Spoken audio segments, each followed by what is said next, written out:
अस्सलाम वालेकुम dear student. आज हम जिस टॉपिक पे बात करेंगे वो है perfect numbers.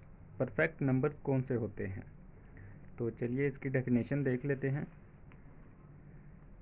A number, a perfect number is a positive integer that is equal to the sum of its proper positive divisors, that is the sum of its positive divisors excluded the number itself. यानी कि कोई number है, आप उसके factor positive, जितने भी factor possible हो सकते हैं, पॉजिटिव डिवाइजर्स या उसके फैक्टर, वो आप लिखें। उन फैक्टर्स को ऐड करें उस नंबर को खुद निकाल के, जो वो खुद जिस नंबर के आपने फैक्टर्स निकाले हैं उस नंबर को निकाल कर बाकी जो उसके फैक्टर हैं आप उनको ऐड करें। अगर दोबारा वही नंबर आ जाए तो इसका मतलब है कि वो परफेक्ट नंबर है।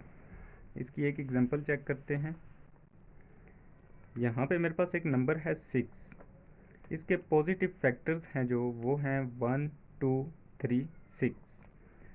अब मैं 6 को निकाल के बाकी जो इसके फैक्टर्स हैं उनको ऐड करूँगा तो मेरे पास क्या आ जाएगा, दोबारा वही 6 आ जाएगा। तो इसका क्या मतलब है कि 6 है जो वो परफेक्ट नंबर है।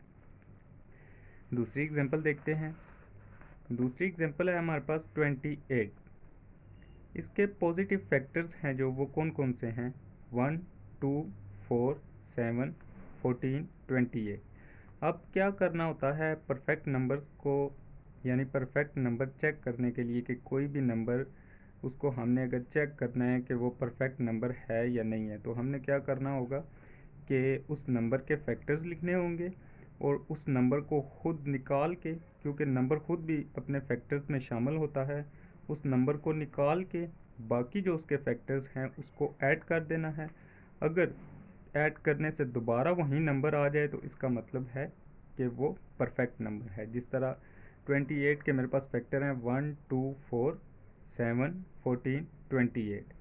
अब मैं 28 को छोड़कर बाकी जो इसके फैक्टर्स हैं उनको ऐड करूँगा, यानी 1 + 2 + 4 + 7 + 14। तो मेरे पास क्या आ गया, 28। तो इसका क्या मतलब कि ये नंबर है जो 28, ये भी परफेक्ट नंबर है।